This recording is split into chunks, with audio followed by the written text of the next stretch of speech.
कहते हैं भगवान सब में बसते हैं, पर अगर खुद भगवान की आदमी में ही शैतान घुस जाए तो?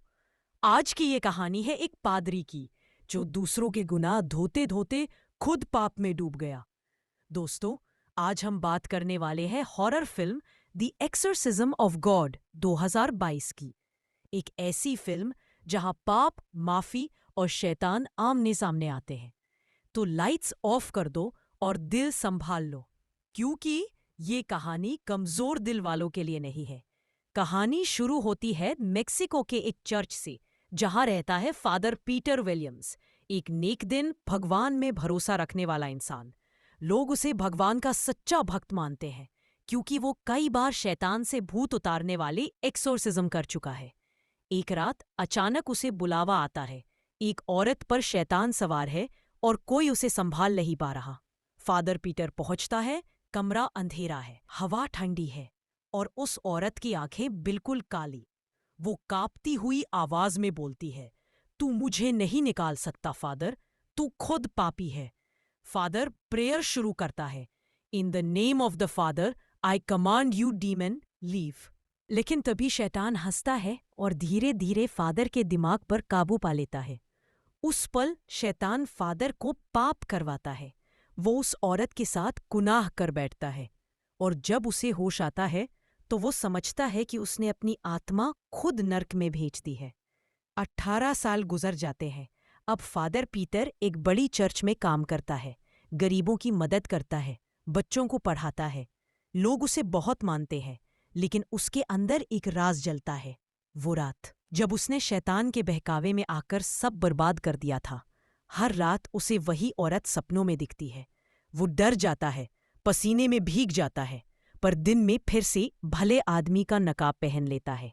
एक दिन उसे पुलिस बुलाती है। एक औरत जेल में है जिसके अंदर शैतान घुस गया है। सारे पादरी डर जाते हैं, पर फादर पीटर आगे आता है, कहता है मैं करूंगा एग्जॉर्सिज्म।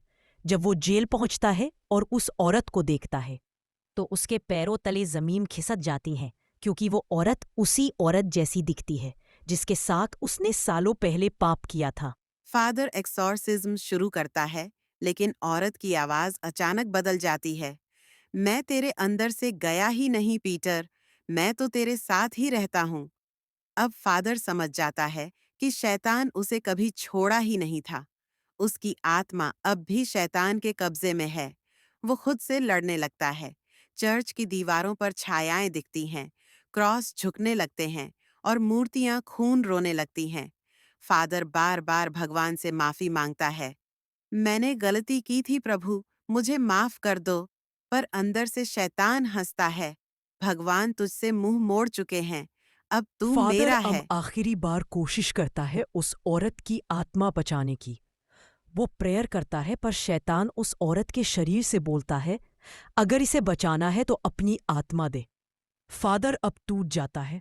वो भगवान से कहता है, मेरी आत्मा ले लो प्रभु, पर इसे बचा लो। और वो खुद को शैतान के सामने बलिदान कर देता है। चर्च में जोरदार झटका लगता है, लाइट्स बुझ जाती हैं और सब कुछ शांत हो जाता है। लोग सोचते हैं सब खत्म हुआ, पर आखिरी सीन में फादर उठता है। धीरे धीरे कैमरा उसके चेहरे पर जाता है और उसकी आंखें अब पूरी तरह काली हैं। मतलब शैतान अब फादर पीटर के अंदर बस चुका है। तो दोस्तों, ये थी द एग्जॉर्सिज्म ऑफ गॉड की पूरी कहानी। एक ऐसी फिल्म जो दिखाती है कि पाप चाहे भगवान के नाम पर ही क्यों ना किया जाए, वो कभी माफ नहीं होता। अगर आपको ये मूवी एक्सप्लेनेशन पसंद आई हो तो वीडियो को लाइक करो, चैनल को सब्सक्राइब करो और कमेंट में बताओ, क्या तुम मानते हो कि शैतान सच में इस दुनिया में मौजूद है